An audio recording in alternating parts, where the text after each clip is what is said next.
Il est parfois difficile et voire même impossible pour certaines personnes de dissocier l'infidélité de l'homme des enfants qu'il a eu pendant son infidélité. Tout simplement parce que ces enfants-là sont les conséquences de son infidélité. Ils sont comme la représentation de l'infidélité de l'homme. Mais nous devons faire un effort d'aller au-delà, dépasser au-delà de tout ça. Les enfants n'y sont pour rien.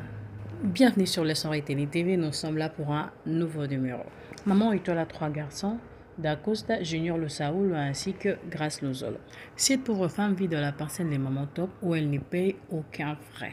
Tout simplement parce que l'époux des mamans top et des mamans étoiles étaient amis. Et l'époux de maman étoile surveillait les travaux que l'époux de maman top faisait dans cette parcelle lors de la construction. Maman Top à son tour a un garçon du nom de Junior, Junior Aigle, et une fille du nom de Princesse. Malheureusement, il n'y a pas une bonne cohabitation entre les enfants de Maman Top et les enfants de Maman Étoile, tout simplement parce que les enfants de Maman Top savaient que la famille de Maman Étoile vivait dans leur parcelle sous grâce, je peux le dire ainsi. C'est leur père qui avait demandé à ce que la famille de Maman Étoile ne soit pas chassée de la parcelle jusqu'au jour où ils trouveront un endroit où aller. Seulement par orgueil et ces complexes de supériorité qui rêvaient certaines personnes qui le poussaient à considérer Dacosta et ses frères comme étant de personnes minimes. On dirait qu'ils n'avaient pas d'avenir, on dirait qu'ils n'étaient rien. Alors que Dacosta et ses frères vendaient du dindon au coin de l'avenue pour leur permettre au moins d'étudier et de se nourrir. Et vous connaissez chez nous, quand quelqu'un vend du dindon au coin de l'avenue, on limite sa vie, on pense qu'il ne réussira jamais. Moi, je suis étonnée, soit c'est juste l'orgueil qui bondait les yeux de Junior et de sa sœur Princesse, parce que Dacosta et ses frères laissaient voir que ce sont des personnes qui avaient de l'avenir, encore qui avaient une autre vision, malgré qu'ils vendaient du dindon. Et j'en profite pour dire à une personne, quel que soit le commerce que vous faites, tout dépend de l'attitude que vous prenez, qui donne de la valeur, encore qui donne une forme à ce que vous faites. Et tout dépend de la vision que vous avez derrière votre commerce. Il y a des gens qui minimisent ce que vous faites, alors qu'ils n'ont même pas un 100 francs pour s'acheter de l'eau. Tu vends du pain, mais il y a une personne qui ne vend pas du pain, qui manque de quoi manger le matin. Mais alors que toi qui vends du pain, tu as un pain devant toi que tu peux manger sans passer par l'intermédiaire d'une autre personne. Tu as quand même 1000 francs pour t'acheter le feuille de patates, les maths tembélé pour manger. Mais alors que cette personne qui dit que je ne peux pas vendre du pain, n'a rien à se mettre sous la dent. Il doit commander, il doit demander. Ça s'appelle manquer de dignité. Et toi qui vends du pain, qui vends du braise, qui vends je ne sais pas moi quoi, pour te nourrir et ne pas passer par les matolos, c'est que tu as là, c'est de la dignité. Alors que personne ne vous décourage, restez focus. Parfois, il faut fermer les oreilles pour ne pas entendre les gens qui sont à côté de vous, car ils viennent pour vous décourager. Alors, prenez l'attitude d'un combattant afin d'être inébranlable. N'hésitons pas que mon toit batami aleki mayele. Tika bango baseka yo landela ndeloko yo zo landela. Yo ndo yebi résultat ozo landa na suka. Les enfants de Maman Top ont poussé Maman Étoile jusqu'à demander à Maman Étoile de payer la maison qu'ils occupaient.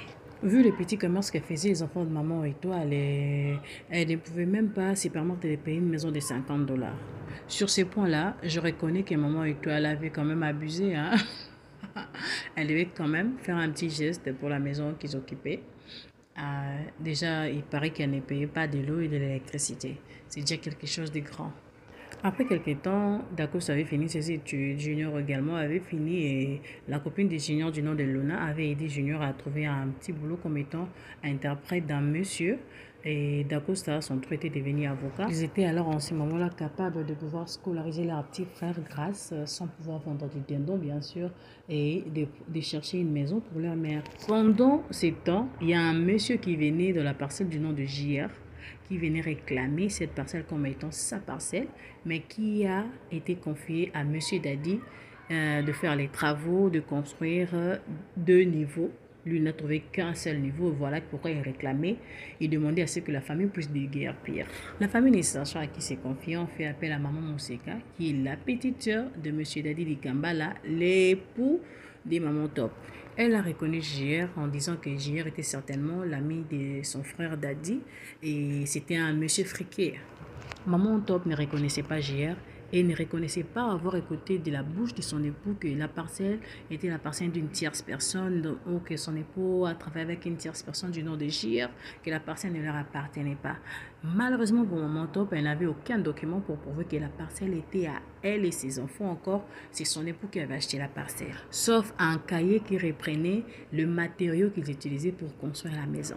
Par honte, les enfants de Maman Top ne voulaient même pas que cette histoire tombe sur les oreilles des enfants de Maman Étoile. Mais malheureusement, la pression de Gir était forte que un jour dehors, comme ça, c'est tombé sur les oreilles de la famille de Maman Étoile. C'est comme ça qu'ils se sont confiés. C'est alors que Dacosta va prendre les dossiers. Nzo Kande, tous les documents de la parcelle s'est trouvé chez Dacosta. Dacosta les a trouvés dans le document de leur père. Et qui avait confié ça à leur père? C'est le papa de Junior qui avait confié ces documents-là au papa de Dacosta. C'est alors que Dacosta va demander à M. Gir, avez-vous le document qui prouve que cette parcelle vous appartient? Il a commencé à balbutier. Il lui a dit, si tu n'amènes pas les documents, nous allons appeler la police en ces moments. Vous devez nous prouver que cette parcelle vous appartient. C'est alors que Gir n'aura plus d'autre choix que de dire la vérité. C'était Maman Moseka qui lui avait envoyé faire tout ça de telle façon qu'il vende cette parcelle et que son fils Paco, un vaurien qui va de pays en pays pour pouvoir étudier, mais qui rentre sans bagage intellectuel, sans être même instruit, qui avait besoin de faire un autre voyage. Mais Maman Moseka ne voulait pas vendre sa parcelle, la petite partie qui lui restait, et pour vendre la parcelle des enfants de son frère. C'est quelle méchanceté ça! C'est comme ça que Gérard a été arrêté et Dacosta a sorti les documents de la parcelle. C'était quand même très imprudent de la part de Maman Top de ne pas avoir les documents d'une parcelle que vous occupez. Mais sérieusement, si Dacosta n'avait pas ces documents-là, ce serait très compliqué. Voilà, une eau sale peut aussi éteindre le feu. Dacosta, que l'on minimisé, a quand même aidé cette famille-là à ne pas perdre leur parcelle. Et nous qui avons pensé qu'avec les temps, Lona finira par harceler Junior, nous avons échoué. Parlons du coup du pasteur de la foi et de Maman Léa. Je comprends que la manière de gérer les problèmes du pasteur de la foi était quand même dure à supporter, mais Maman Léa, après que ton époux t'ait avoué que non, je ne connais pas ça, j'ai fait ceci à cause de cela, elle devait quand même être patiente, aller jusqu'à sortir de la maison à cause d'un enfant que ton homme t'a dit ne pas reconnaître. Mais voilà, elle avait quand même abusé. Une femme du nom de Suzy décidait à laisser une fille du nom de Sylvie. Cette fille était petite, cette fille ne connaît pas son père et elle ne connaît pas sa mère. Mais il s'est fait qu'avant de mourir, cette femme a dit que le père de son enfant s'appelait Pasteur Jean-Paul. Et un jour, sa mère du nom de Marie-Jeanne, en regardant la télé, a vu un pasteur qui prêchait à la télé. Son nom était Jean-Paul Mayata. A dit que cet homme-là, c'est lui, le père de Sylvie. Elle a fait de recherches au point d'emmener cet enfant dans la maison du pasteur et lui donner celle-ci, c'est ta fille. Tikalanaye Yewana. Est-ce que vous imaginez les scandales? Les scandales, c'est un scandale. Sans pour autant vérifier, sans consulter ses enfants, elle a emmené l'enfant comme ça. Mais avec le temps, un autre Jean-Paul est venu chercher Sylvie qui était sa fille en confirmant que c'est lui le père et c'est lui qui était avec Suzy. Dans cette histoire, la grande leçon, c'est apprenons à être tempérants.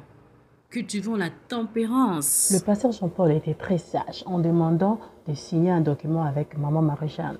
Vous savez, Marie-Jeanne pouvait revenir si elle était de mauvaise foi pour dire que Sylvie a été enlevée par le pasteur Jean-Paul Mayata.